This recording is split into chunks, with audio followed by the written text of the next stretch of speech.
Recent investigations into the value of applying small amounts of irrigation to macadamia orchards have been turning up some interesting results. Macadamia grower Les Gain set up one such study on his orchard at Emma Moore, near Gympie. By comparing yield over time for an irrigated and a non-irrigated block, Les found that even a small amount of water applied at the right time increased yield substantially. The trial was run for 6 years, and yes, we noticed a big difference in the yield between the irrigated and non-irrigated blocks.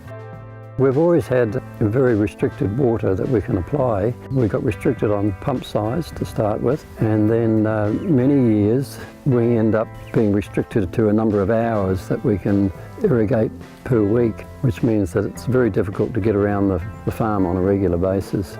Given these restrictions, the amount of water that Les could apply to his trees was well below volumes typically applied on irrigated farms. Around 1 megalitre per hectare would be an average, but it varied depending on the season, what rainfall we had, and also on whatever restrictions we had on what we were allowed to pump. Les didn't apply the water at even intervals, nor in even amounts.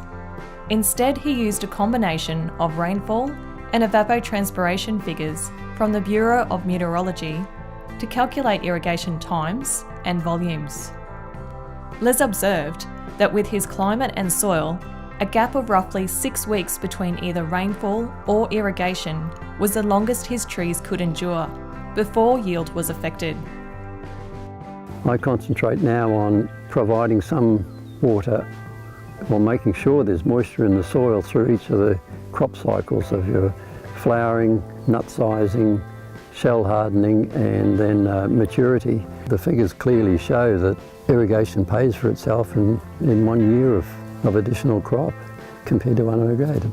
The spring and summer periods before the 2013 and 2014 harvests were very dry in southeast Queensland.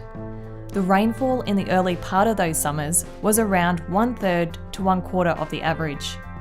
The dry weather had a negative impact on yield, especially on non-irrigated farms.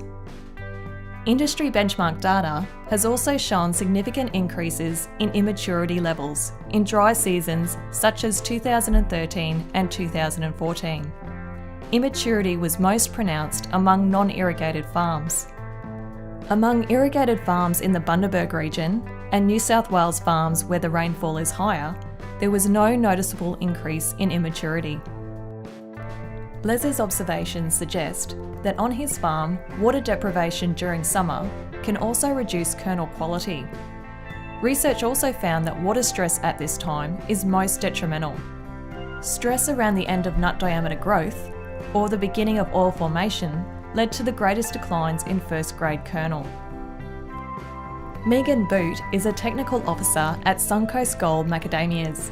She has noticed irrigation benefiting growers in lower rainfall areas.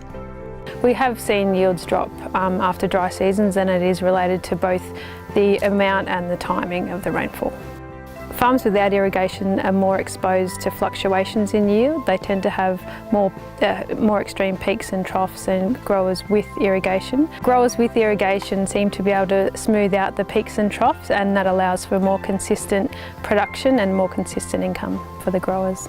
So in dry years there does seem to be more small nut that comes through the factory, but in wetter years there tends to be an increase in the sound kernel recovery, which is great for the growers.